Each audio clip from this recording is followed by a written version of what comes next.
Hello, hello. Welcome to Conversations with the Coach. Today is Clear It Out, the Art of Letting Go of Stress. I'm Randi Levin. I'm the founder and CEO of Randi Levin Coaching. And I am a certified transitional life strategist, author, speaker, and reinvention expert, which is a really elaborate way of saying that we're just not the same people that we were at same people today at 50 or 40 or 60 or 80 that we were at 20 or 25, and we're not supposed to be. We're supposed to change and we're supposed to evolve. And I love to work with clients and give them permission and support to move forward in their lives and to pivot. And so what's next? And what's next today is Lois Kramer-Perez, who's joining me as co-host. And Lois is one of those people that it's just a joy to know and to have in one's life. She is an advocate of change, all kinds of change. And I'm going to let Lois do the honors of introducing herself a little bit. Right. Ooh, what a little feng shui can do for you. So, Randi, thank you so much for inviting me to join you. And I'm Lois Kramer-Perez. I feng shui your space and your soul. Most people think feng shui is all about where we place the sofa, where we place the couch, what color do we paint the room. Well, that's all important, but you are the most important part of the equation. So I have found through my journey of changing and healing and exploring that feng shui has really brought me to a place that is so amazing. I just can't keep it to myself. I have to share. And meeting Randi, I just felt like, wow, we were just so meant to blab together. Conversations are always awesome. They are. What we do very much aligns. And tonight we're going to be talking about stress and hopefully alleviating stress and calming ourselves down, which is something that's really significant because everyone experiences stress. Some of us show it more than others, but we're all carrying around something, some kind of excess baggage, Lois. And, we look at what just happened in Orlando. So even people who don't outwardly show stress, we all feel a little bit of that vulnerability of things that could happen that we don't have that control over. So I want to begin by sharing a little bit of a quote from a friend of mine who has co-authored a book with me that came out today called Get Results. And she is Emmy Kirshner. She's a certified holistic health coach. And Emmy works with a lot of clients that have stress in her life. And I want to quote something that she wrote in the book because I think it's extremely relevant. And it goes like this. She says that stress-related workplace incidents cost businesses over $200 billion annually. Okay, 20% of us experience extreme stress, 9 or 10 on a scale of 1 to 10 on an everyday basis. If you think about how you feel when you're aware of being stressed out, that muscle tension, sleep loss, or high blood pressure comes to mind. However, stress also causes inflammation, which is the root cause of everything from arthritis to heart disease and much more.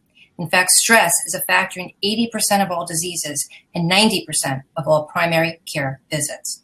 With stress comes worry and anxiety. And she goes on to list the top 3 stressors as money, work or school-related issues, and relationships. So there we have it. It's a big one. And it's something that we all have to do whatever it is we can do to be able to work with it and have it work for us in some way. So, Lois, when we're carrying that weight around, how do we let it go? What can releasing stress actually do for us? Well, releasing stress can do lots of things.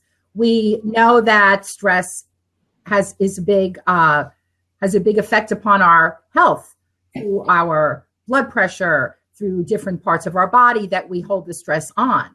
Some people hold their stress in their shoulders, and they may find their shoulders start inching up to their ears during the day. That's where mine is. I tend to lose my neck. Okay. At one point when my very first job, I was in the fashion industry. I stood all day at a table making patterns and cutting samples, and my stress would be in my knees because I was standing all day, so I would lock my knees. So I find, depending on what our typical day is, we may be holding our stress in different parts of our body. So the first thing we want to do is become aware of it. And where is it in our body?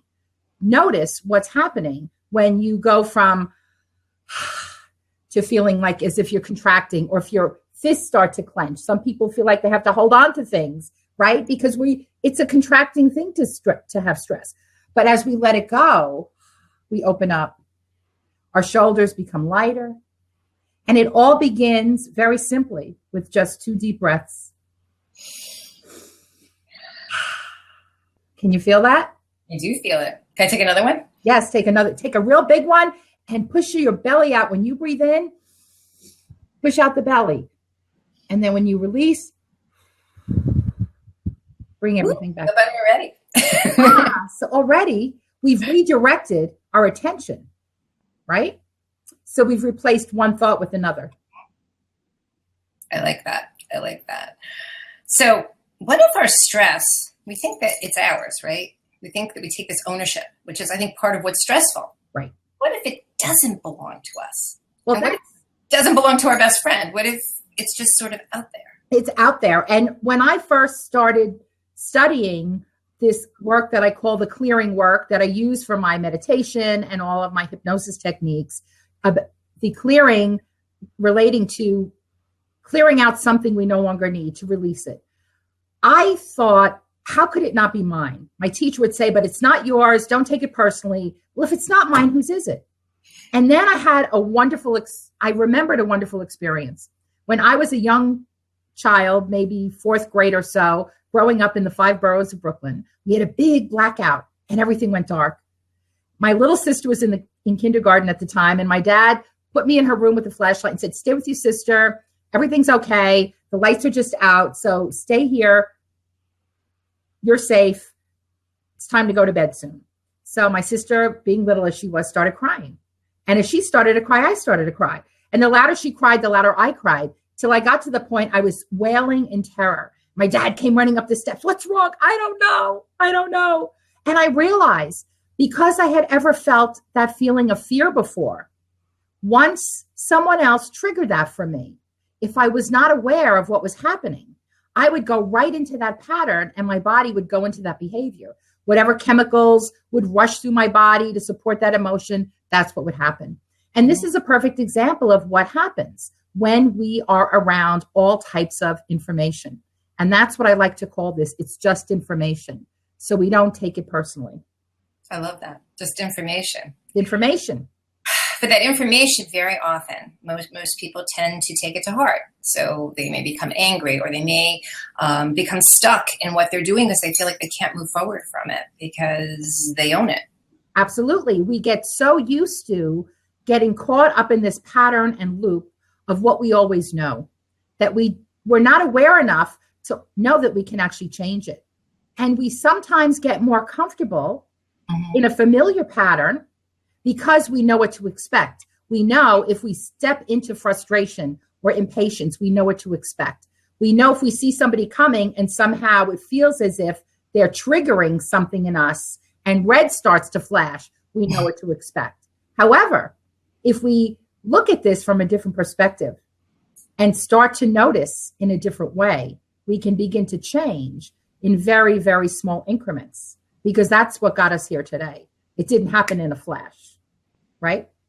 It didn't happen in a flash. That's right. And it's a great way to look at stress, because it allows us to keep it externally and not have it be something that we're harboring all the time and allowing to control us. And so by letting ourselves lose control a little bit and not having to own the situation, whatever that may be, we can work with it a little more to our advantage. Yes. And think about some of the words or phrases we use. It feels as if I'm carrying the weight of the world on my shoulders. And our body resonates with that and gives us bricks to carry. But if we choose to say, I'm releasing that feeling of the weight on my shoulders, I can breathe and let it go. I can do something. I can redirect myself to a different moment so I don't have to stay where I am. And it doesn't matter how long we've been in the moment. The key is the awareness. Whenever we become aware that we have a choice, to just take, even if it's just those 2 deep breaths. I think the visualization is very important, and I think the breaths play into that too, but also that idea of rocks, like almost rocks in a backpack, and I'll talk to clients about this. Just imagine that you opened the backpack, okay, and you know how heavy it is. But now with each breath that you're taking, you're willing to let go of something. you're unloading one of these big rocks. So the backpack is becoming lighter and lighter. And so you almost feel it. You feel like your shoulders are, coming down, and you can breathe better and move better, because each thing that you're doing, you're unloading another rock. You're taking something away and letting it go. So I think the visualization is also key in being able to stay as calm as possible in situations that may not be to your liking for whatever reason. And we all approach this from different perspectives. Some people are very visual and they can see those rocks. Other people may be able to feel those rocks. So if we listen to how we each describe a situation, oh, it feels like I'm carrying the weight of the world. I see those big rocks in my backpack. Or I can hear it coming. I hear it coming.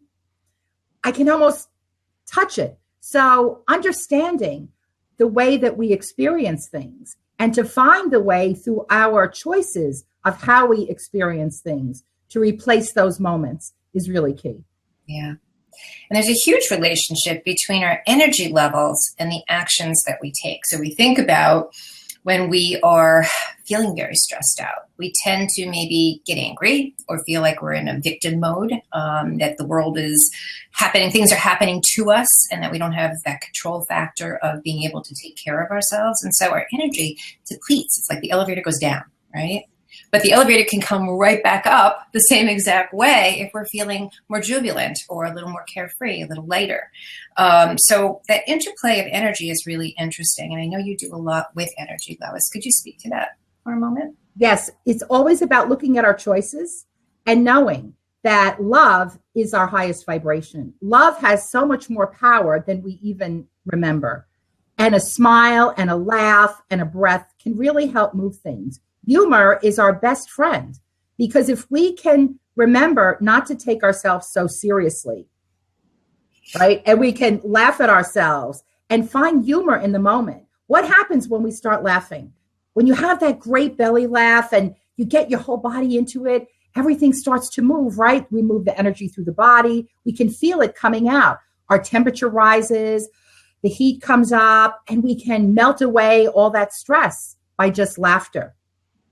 Yes, and I'm going to take that a step further. When we talk about love, we automatically think of those that we do love. And I want to highlight that when we talk about love and we feel love, we need to start with ourselves, okay? Because that self-love piece is the piece that gets you through everything else and allows you to be able to love others and to see the world in an embracing, open way. So not holding on to the perfection, letting go just a little bit more, allowing yourself to be important in your own life. Very, very key in eliminating stress, because you're allowing yourself to explore and take steps toward the things that you most want to do. So, absolutely, Randi. And I think today more than ever, people are open to this premise of self-love. We know that it's not selfish at all. We understand that we must take good care of ourselves, learn to love who we are, love everything about what we do, because then we operate on such an easy plane. When we're having a wonderful day, when we're having one of those days where we feel as if we're Teflon, nothing can touch us, right? We could be in a same situation that might trigger off feelings that might send us off into despair.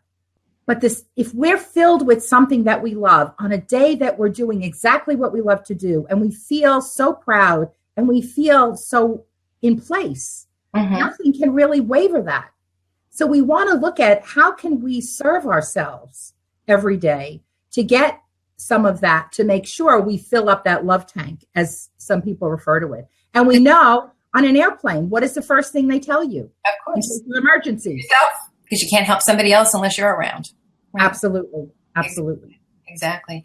But not being afraid to have that self-love, to be able to take care of your own interests. And that's the piece of it. I think a lot of people walk around feeling guilty, particularly women, feel guilty. Oh, I'm dealing with myself. I need to deal with my kids. I need to deal with my spouse. I need to deal with my mother. I need to deal with whatever it is I need to deal with. And, the stress starts to accumulate because we know, even if it's in the back of our mind, that we're not getting enough sleep. Maybe we get not been eating properly. We're never getting to the gym. We have a list of things that we need to do that we haven't done. And so it starts to build, and it's almost like a self-fulfilling prophecy. So if we start with calendaring ourselves in first and making ourselves as important as we can within the scope of all of our commitments and all the things we have to do, we have a better chance of starting off on an even playing field in a calmer mode to begin with, without starting off feeling guilty, which starts the whole cycle. Yes, absolutely. And one of the tips that I'll share at the end of the call, because we have the 5 tips. The very first tip is to wake up and stretch like a cat. And wake up in the morning and stretch like a cat before we jump out of bed. Take a moment to breathe and stretch and really get a sense of what it is that's filling us up for the day. If we set our intention and take in those deep breaths and just stretch like a cat, opening everything up. And it doesn't take a lot of extra time. Very often we think we're on such a tight schedule, we don't have enough time. We always have time for 2 deep breaths, right? By 2 deep breaths can start to change everything. So let's start the day with 2 beautiful deep breaths. Stretching like a cat, setting our intention, filling up ourselves with love, because when we smile into our body, when we breathe, that's what we're vibrating, and that's what we're attracting. And you're already starting off with that positive thought. Yes. Yeah, exactly. So a lot of my clients, and I know a lot of yours, say the following. Okay, so I let my stress go, but then it comes back. Does it come back? Why does it come back? Well, we're living and breathing human beings, and we are a compilation of all the experiences we've ever had.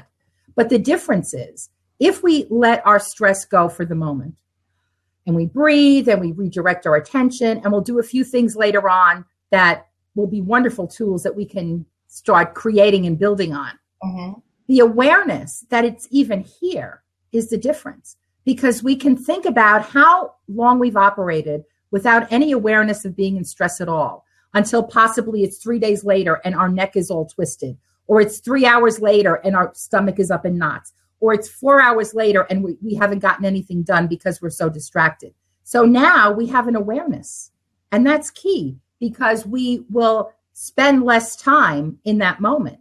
And the more we have the practice of releasing stress and choosing different opportunities, the stronger that becomes, the more automatic it will show up in the future. But again, it starts with baby steps. Exactly. And I love that, because awareness is the key to so many things, and certainly here as well. Because if we're not aware of it, we don't know what's happening. And we're not listening to what's going on in our lives. But if we're aware of it, even if we're consciously saying, gosh, I'm feeling a little tenser now, then we have the choice to do something about it. Take breaths, to take a moment for ourselves, to pencil in something that's important for us, to just refocus a little bit, maybe downplay it enough that it doesn't escalate. Absolutely. Good stress. Good stress. Is there good stress? Well, there is good stress. There are things that raise our attention level, deadlines, things that we are responsible and accountable for, that we know we need to get done. So that can be a driver of energy if we channel it in a positive way, if we use it to the best of our abilities. Debbie Ford talked about wonderful ways to look at how we manage our stress, or our shadows, as she would refer to them. So Debbie Ford wrote the book, The Shadow Effect. And she also created a film along with Deepak Chopra, Marianne Williamson, and some other wonderful contributors. And I remember a story she told through her journey, how she had a very aggressive nature, a very aggressive part of her nature. And in the beginning, when she was struggling with many different aspects in her life, that aggression would not benefit her. But as she came over to the other side, she would be able to use that power of her in a very productive manner, very controlled. For instance, she told the story, she was working with some construction in her home and having some work done, and they were falling behind. And rather than yell and scream and throw a tantrum, she took that aggressive power to be very clear and direct and demanding of what it is they had agreed on and what she expected. but there were no cursing. There was no door slamming. He was able to rechannel that power in a more productive way. So we have to look at how we operate, and some of us need to have that thrill of the deadline, to have that thrill of working close on the edge in order to be motivated to get it done. And we have to look and see what is the most productive way to use our energy, the easiest way for things to get done that feels right for us.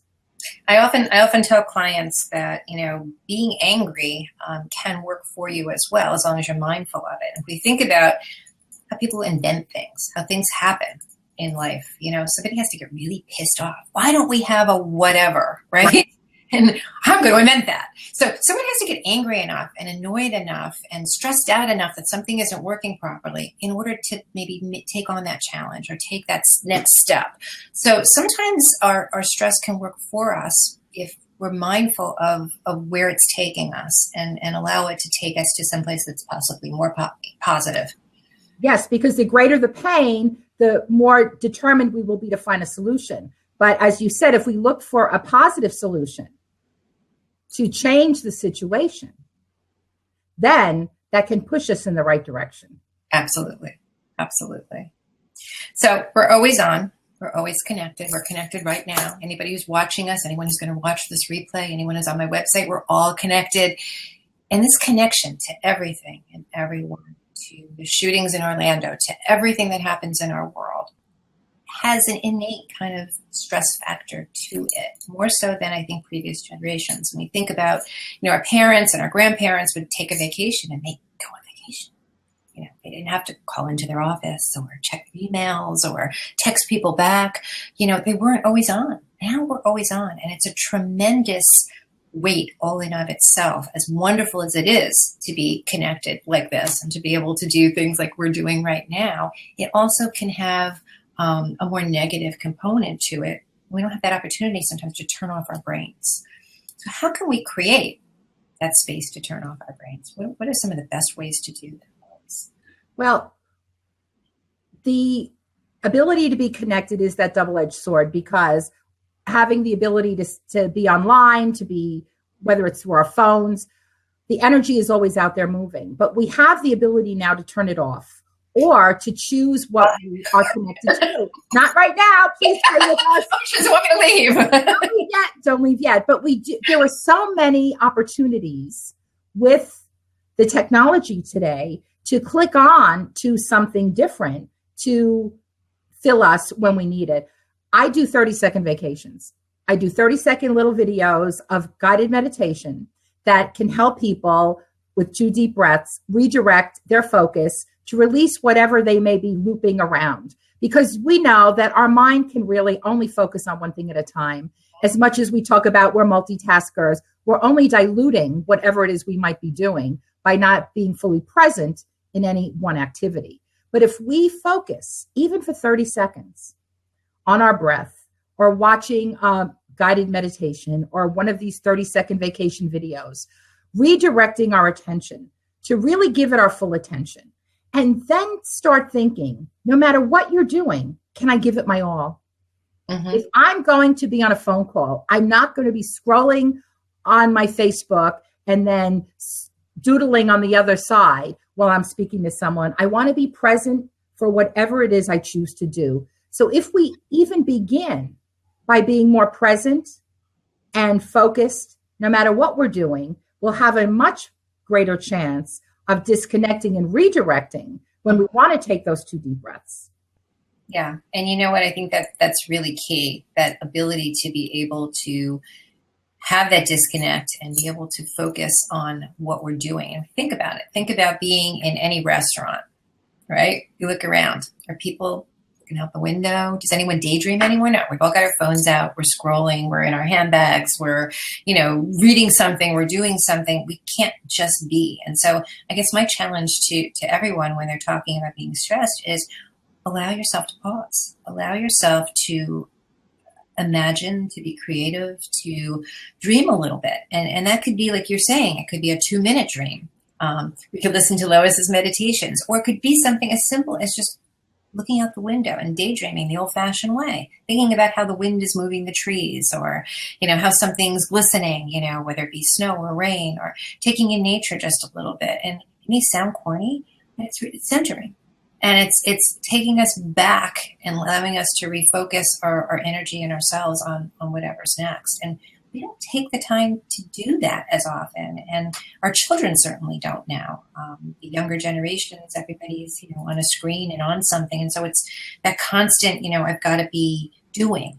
And I guess my challenge to everyone I know is to not do a little bit less, so that you can think about and be mindful in the things that you are doing, and be present in what you're doing. So if you're out to dinner and you're with your family, you should be out to dinner with your family. You shouldn't be scrolling on something, or, somewhere else, taking a call or doing something that we were all guilty of doing at times. So be in the moment. Randi, you bring up a good point that brings a thought to mind. Very often people think they're expected to answer every phone call. Yeah. To respond to every email because we're so mobile. But guess what? Right. When it's family time or personal time, we can turn that phone off, put it in the drawer, keep it away, and we can come back to life the next morning the same way we would before we were so mobile, before we had the opportunity for all of this. Somehow we think we're expected, but that's our own choice.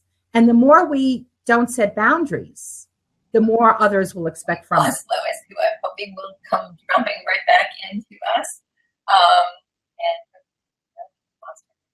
And action, which is kind of one of the wonderful joys of Blab. Here she comes back on. There I am. There you are. One of the joys I was just saying of being on these Blabs, and one of the things that I find actually a stress reliever for me is letting go, allowing you to let go of having to have everything be perfect. So you jumping off, that's kind of what this is. And it's not being stressed about it. It's allowing it to just be whatever it is in the moment. Just what we were talking about, actually. So what were you saying before we lost you? What was I saying? Oh, so to make the choice. Yeah, there was I didn't even realize that I was gone until over. First you were audio, then you were gone. Oh, then I was. Okay. So we do have a choice not to be on 24/7. Just because we have the ability to be mobile, to be able to connect to people, before we had a cell phone or a laptop or an iPad, if they left a message on your answering machine, if you even had one, when would you get back to it, right? Right. It could be days. It might be the next day. So we can choose when we're on and when we're off. And we have to set the boundaries of how we choose to interact with people. And people are okay. They just want to know that you got the message and you call them back. Very often you might hear on someone's voicemail, "Hi, thanks for calling. I promise to get back to you within 24 hours. So Right. people understand.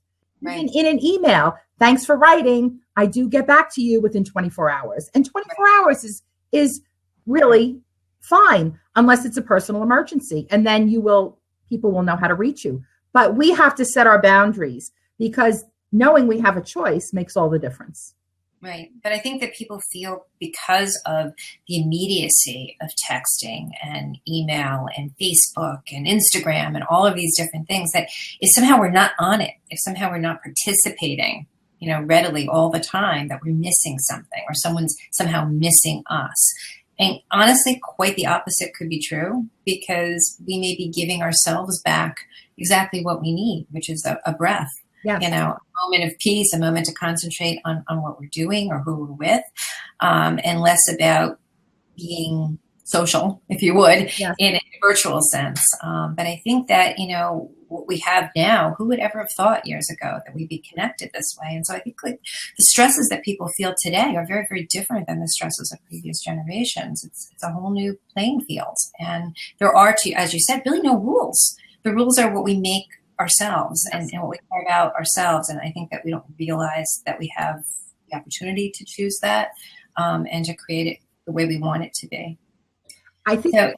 Yeah, go ahead. I think it's important for people to really take a look at what social media and all of these instant connection mean to them, and think of how they can use it in a really productive and supportive manner, and understand that we don't have to be on 24/7. I mean, I love social media and connecting to people that I've worked with around the world and staying in touch.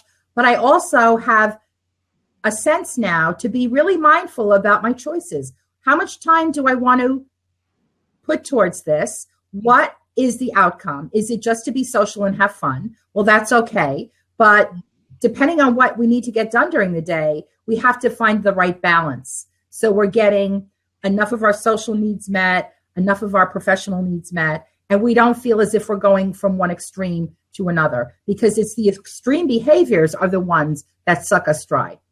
Yes, exactly. And I think it can be an actual suck us dry kind of experience. And I think that that's what a lot of people walk around with, and they can't define it. They don't know why they're as tense as they are. They wake up anxious because we wake up and we pick up our phones. Good morning, phone. We're almost all guilty of it. I mean, I send out usually my newsletters and my contacts early. So they usually hit mailboxes at 6 a.m. And then I'm always anxious to see myself, who's opening it at 6 a.m. And you'd be surprised. It's most people, because what do? They pick up the phone and, we automatically go into, being on. And so maybe that pausing, that stretching like a cat thing has legs beyond, just to give us a little sensibility, at least first thing in the day of finding our space and where we want to be and what our energy level is. Absolutely. So an idea then of choosing to respond versus react to things. I think very often a lot of us get our buttons pushed. Those of us in the coaching world know that the buttons are not existent. If we don't have a button, it can't be pushed. So that whole idea of how we either respond or react to something, it's kind of a mindful choice once again of whether we're going to get angry and we're going to start an argument and we're going to go back and forth with somebody, or we're going to be very mindful of how we're going to approach a situation, particularly one that may be a trigger point. So any tips in terms of working around triggers? Well, I loved Stephen Covey's example when he talks about the 90-10 principle. Right. If we are aware that 90% of what happens is about how we respond to the 10% of the things we have no control of, right? So 90% of our behavior is based on 10% of what we have no control over. Mm-hmm. So we have to take a look at what our choices are. And here's where awareness comes in. When something happens, be aware enough to notice how you're feeling and what's going on. And I always suggest people begin this exercise when they're by themselves. Take a moment when you're feeling really good. You're by yourself, you're having a great day, and you're about to do something. Are you going to make some phone calls? Are you going to check some emails? Are you going out to run some errands? Are you driving in the car? Are you in a store? Notice when you're feeling really fabulous and everything is just where it needs to be. And then notice when something changes. Mm-hmm. Okay. It could be as simple as, it could be similar to what happened when I was with my little sister and she started to cry. So I started to cry with her. Mm-hmm. We could be driving and all of a sudden we're impatient. We may have driven through a traffic jam, or maybe there are people stuck that are impatient. And if we've ever felt that before, we'll feel it again. So we want to start to notice, not when we're in the moment, but begin practicing when we're feeling fabulous, and notice when it changes. Mm-hmm. We can decide tonight, okay, I feel really good after this call. I'm going to notice when it changes. Did I just see the caller ID and went, oh no, it's mom. What does she want? I didn't call her today. I feel guilty already. Or notice, oh, it's mom. I love my mom. Mm-hmm. And yes, she's probably annoyed that I didn't call her yet, but that's okay because I love her. She loves me. And no matter what, I'll choose how I want to relate to the situation. So we want to start noticing first when it changes what's happening around us. Right. And then we can begin.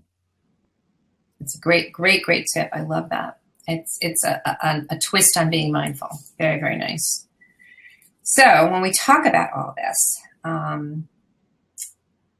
do we turn off that noise that we hear, and allow ourselves to kind of hear our own voice? We hear everybody else's. We know what we're supposed to do and what we have to do, and we've got 5,000 things on a to-do list.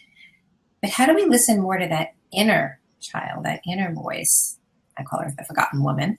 And turn down the static that's around us. It's going like this. Yeah. Like la, la, la, la, la. Well, okay. One suggestion I have, which was really interesting. My nephew has a great tool that he uses when he gets a loop in his head and he can't get rid of the chatter.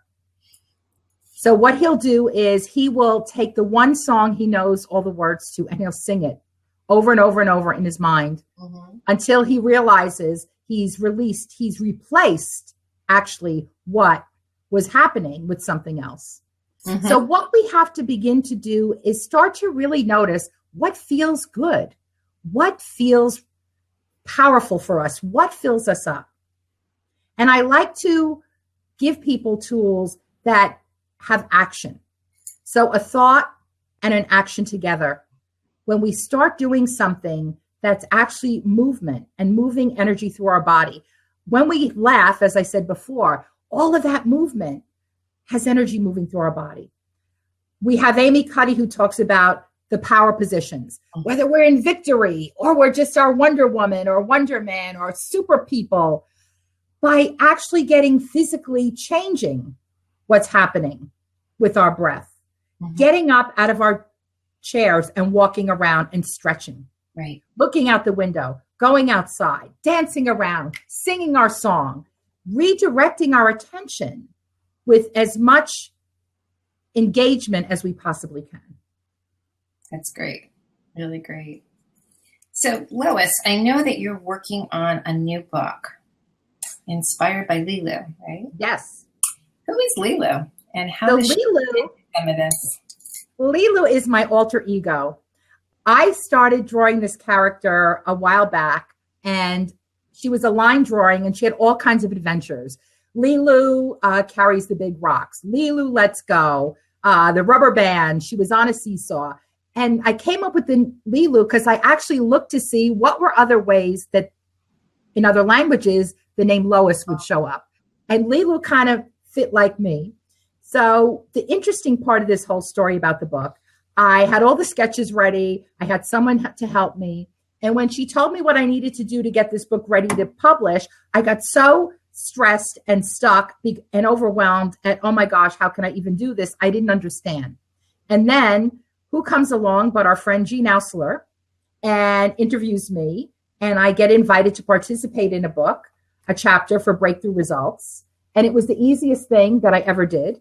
I wrote that chapter. I learned how to do all the other stuff. So now Lulu can run free because I know exactly what I need to do. And guess what? I don't have to do it myself.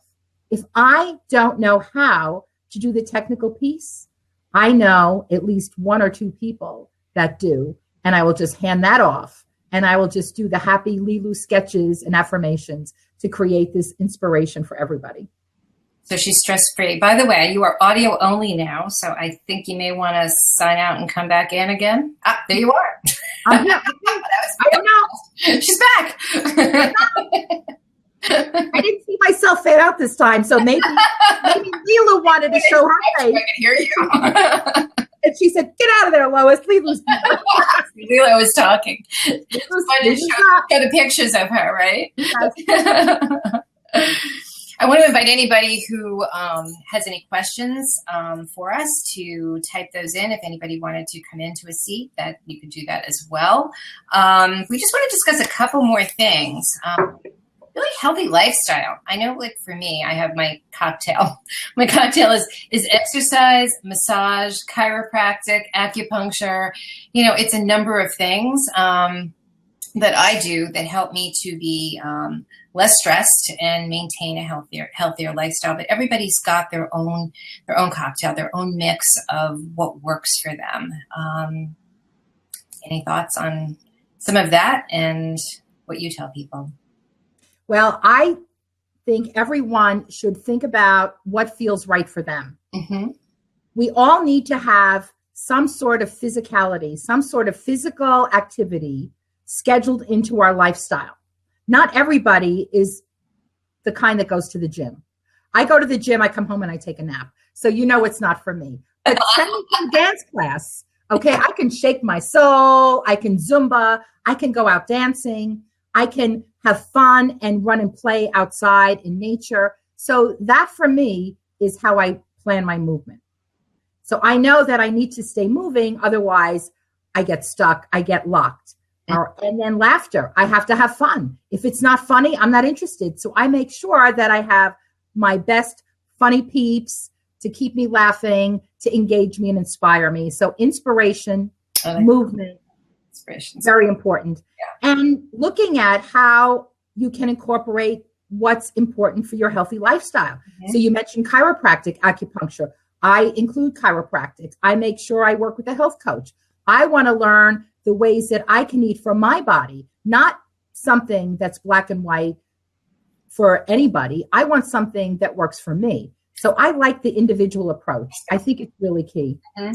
I think customize is key because, I mean, we all stress differently too. And we all show it differently. Some people eat when they're stressed, right? Yes. Some people exercise more when they're stressed. It's like an automatic response for them. We all do different things under pressure. And so therefore what we do to alleviate that pressure in some way would also be custom yes. and not cookie cutter. And to your point of, people always say, oh, you need to go to the gym. The gym isn't for you, but you're a meditation guru. There are other things that you enjoy doing and that, work for you to de-stress. So I think that's important to remember. And I also wanted to go back to and talk about the difference between what we tolerate and what we accept. And there's definitely a difference between what we tolerate and what we accept. And I think when we're tolerating things, there tends to be a little bit of disconnect because we're putting up with it because we want to make amends with people. We want things to run smoothly, but it may not always be sitting well with us. And so when we're tolerating something, we may tend to stress out more than when we're accepting it. And getting to accepting is also getting to be calmer and less stressed out, I think, because we'll have that ability to let it go. And so I'm sure you've seen this before, and I have to do it. I just have to. So this glass, right? If I were to ask you what this glass weighs right now, you could answer anything. You could say it's 8 ounces, it's 6 ounces, whatever it is, right? If I hold on to this glass for a moment or two, it's not a big deal, right? But if I hold on to this glass for an hour, it starts to get heavy and heavier. And if I hold on to it for several hours or for the whole day, my arm's going to go numb. I'm going to be in pain from holding on to this. So what do? The glass didn't change. The amount of water in it didn't change. The weight of the glass didn't change. But what I'm holding on to is changing. And what I'm willing to tolerate by holding it, right, accepting by putting it down and letting it go, is very, very different. And I think we need to keep that in mind because I think we tend to, as people, put up with and tolerate certain things that we don't even realize we're on autopilot. We've always done it this way. We know that so-and-so talks to us that way, or this one's going to answer us back, or our boss is going to say whatever. And we don't even hear it half the time, but we do. We're still internalizing it. But when we allow ourselves to accept it and say, you know what, I'm going to put that glass down because that glass is just a little too heavy. It doesn't mean we're walking away. It just means we're letting it be what it's going to be. And I think there's some significance in that. You want to add to that? Yes. Randi, you have a glass. Yes. Okay. You could drink it. You could drink the Kool-Aid. Cheers. That'll get lighter. But drinking it is sort of a sense of becoming one with it. But what I liked about what you said, the self-talk. Drink it all in. Yes, I took it in. Think about, listen to yourself when you talk to yourself. Mm-hmm. Become mindful of the words that go through your mind, the expressions that you use, and start to change that conversation. And as you begin to change that conversation, you realize you don't have to hold on to things that aren't even yours. Right. You're not responsible for other people and how they behave. Exactly. And they cannot make us feel any way that we don't choose to feel. So we can take a lesson from Don Miguel Ruiz, who wrote the 4 Agreements. And when he says, don't take it personally, because it has nothing to do with you. Right. If we can stop and take a moment and breathe and notice, this is someone who's expressing based on how they feel and whatever's happening within them at this moment. And we may not even have a clue, because until you've walked in someone else's shoes, you really don't know. And we're only responding based on what we believe someone's doing to us when we're not even part of the equation. Right. So if we begin by not taking it personally, and we begin by not getting caught up in a conversation that we would like to change, because we can change any conversation in our mind by just being aware, all of a sudden that glass gets very light because all that stuff evaporates and it just lets go. Exactly. It does. And, we have to really realize that we surround ourselves with people and everyone's coming from a different place. And because somebody may be very negative around us doesn't mean that we then have to be negative. We don't know what their journey's been today or any day, or, what battles they're facing. So we have to only face our own. And if we can, just move forward with that, it's I think, helpful. So the idea of physically clearing out and then mentally following suit. So you go into people's homes, you go into people's offices, and a lamp goes there and a vase goes there, and there's symmetry and this and that. And there's all of these cleaning out, if you would, of physical space. And we talk about people who come in and organize our closets, right? And what that does for us when we purge and we dump the things that are no longer serving us. So that cleaning out physically and then mentally, what's the equation there? Well, what I learned when I began studying Feng Shui is really our first stop to connecting to our subconscious. Mm-hmm. The things that are happening in our space are, number one, they are a reflection of what's going on in our life. Mm-hmm. And sometimes it's easier to physically change things in our environment to support what it is we truly want to attract. And it depends on the type of person and what it is that's actually affecting them. So some people are more affected by the things in the drawers in the closets. We look at those storage spaces as our subconscious, but some of us, even though it might look beautiful on the surface, they know that silverware drawer is all crazy, or the junk drawer where I keep my pens and keys and things. So very often, by taking a very small project and saying, I'm going to give myself just 15 minutes, I'm going to work on this drawer because it drives me crazy. I know I don't see it, but every time I walk into the kitchen, I want to scream. So I'm just going to take 15 minutes and start there. And then all of a sudden that feels good. And I've opened up this whole amount in my mind that feels clear. And now I might want to work on something a little more substantial because I've made a little bit of room. So we have to start to notice, what are the things that directly impact us? Is it what we see, or is it what we don't see? Because there definitely is a relationship to our healthy life and healthy moving chi in our space. Exactly. And I've got one of those drawers that I'm going to get to it this week. It's on my list. So, Lois, it's time for a meditation. I'm so excited. I can't wait. Here we go. Okay. I hope everybody that's joined us tonight is stationary, that nobody happens to be driving, because I know very often people like to drive as they're listening to different things. They call in, they tune in. But this is not for anyone to be driving, because when I ask you to take a breath and close your eyes, don't want you so relaxed that the car goes off the road. So please, everyone, please be stationary. And I brought a beautiful tool with me, this beautiful crystal bowl, which is the surprise of tonight. And this bowl vibrates and resonates with our heart chakra. Can we hear that? How does that sound? Oh, that sounds great. Good. Okay, so when I ring this bowl, this beautiful crystal bowl, and it connects with our heart chakra, it's the vibration that comes into our heart that allows us to feel love and joy and compassion. Because guess what? If we meet someone who's who's wearing those cranky pants and they feel like they've got the bricks on their back and their backpack is pushing them over, if we just smile and allow our compassionate hearts to open, there will be something that resonates with them. Maybe not at that moment, but at some point that gives them an opportunity to feel just a little bit peace. Mm-hmm. So what I'd like to guide you all through is a very simple, beautiful guided meditation. And we're going to clear out whatever we've picked up today. And I'm going to direct you to use your imagination and think of a beautiful color that will fill you up. And it could be one color, a stream of colors. This is your imagination, your story. So I want you to allow your mind to go free. There's no rules in this game. It's all about you and your choice. So get comfy in your chairs, get ready, and take a nice deep breath in through your nose.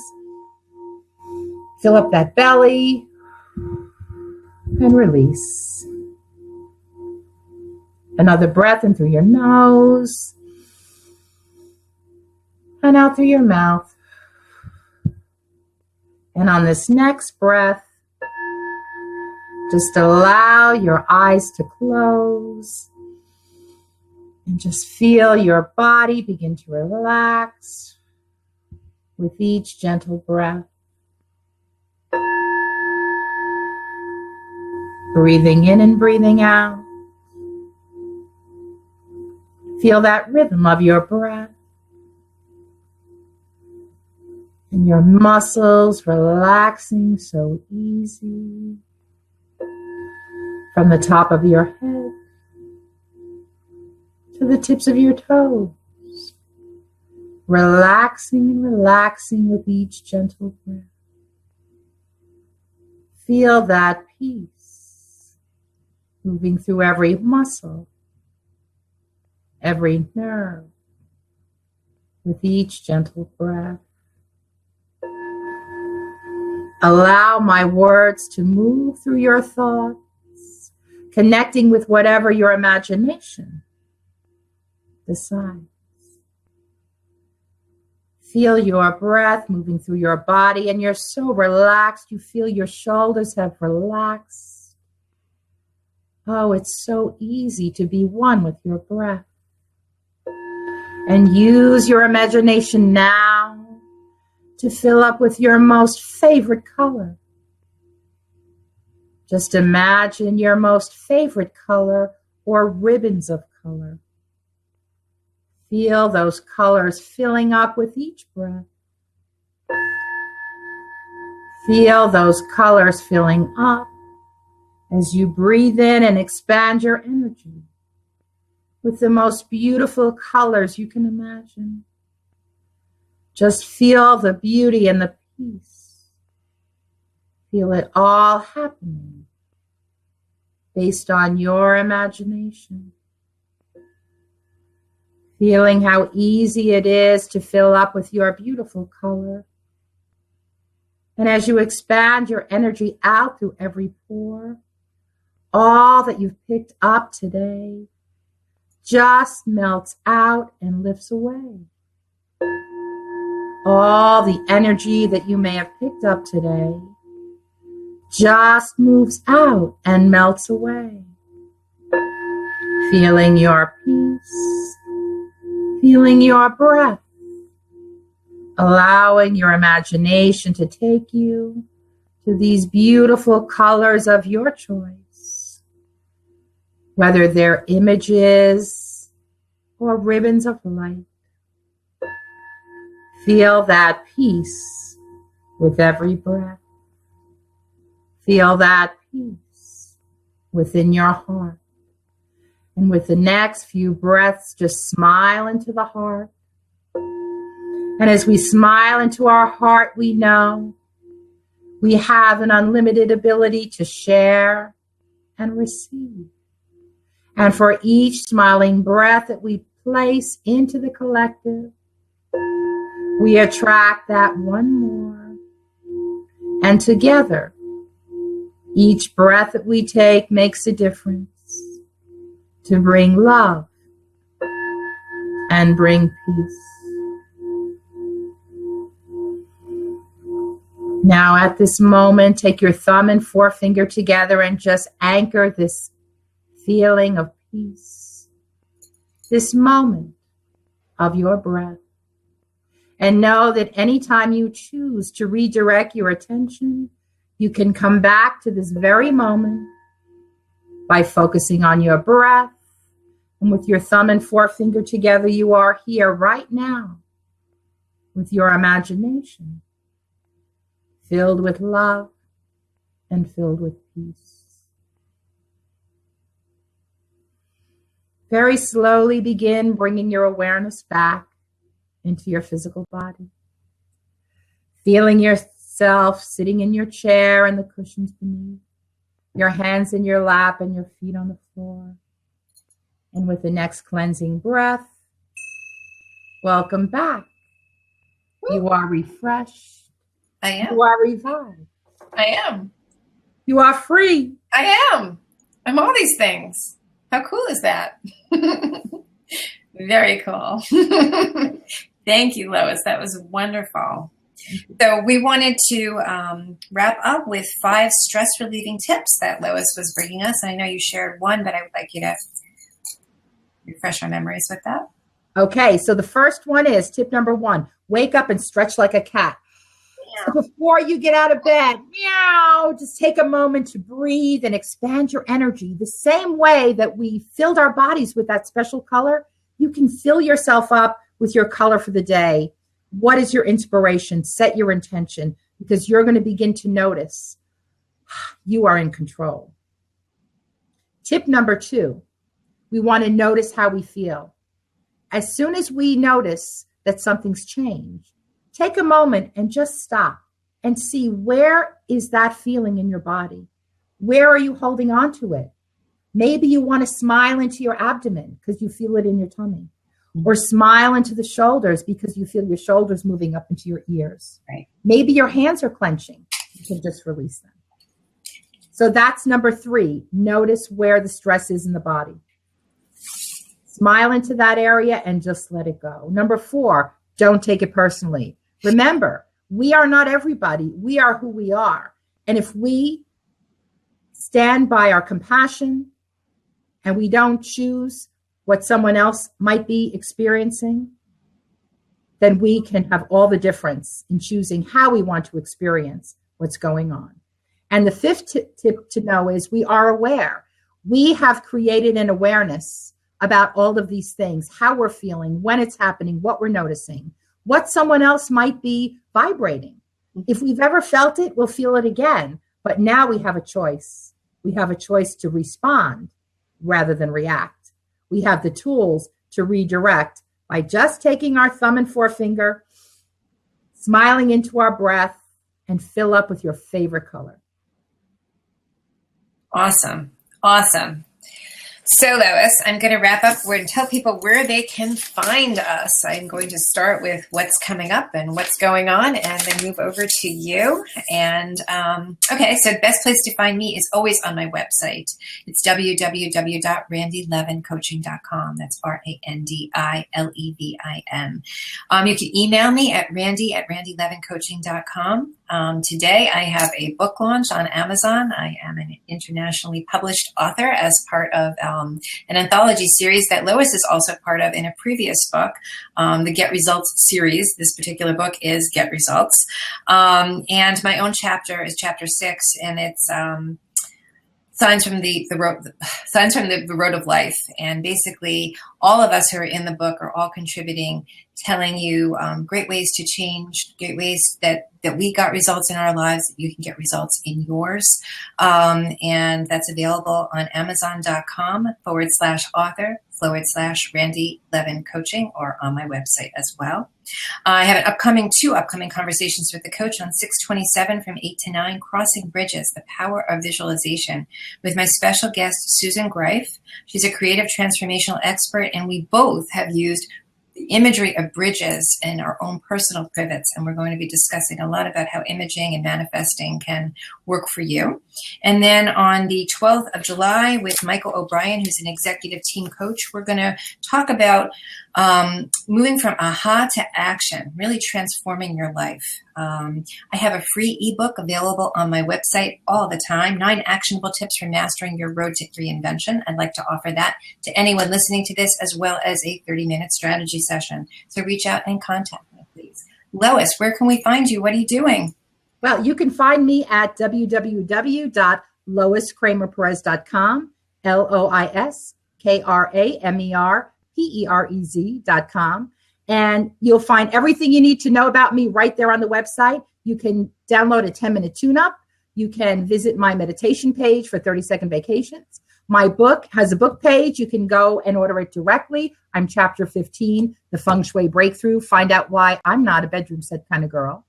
And you can also sign up for some of my events. I have a fabulous Magnetize Your Prosperity summer solstice celebration coming up. So using the time of the summer and fire energy when all becomes clear and we have that ability to become inspired, how can we magnetize our prosperity? Because I had some cool things happen to me. So we'll be doing some fun exercises as well.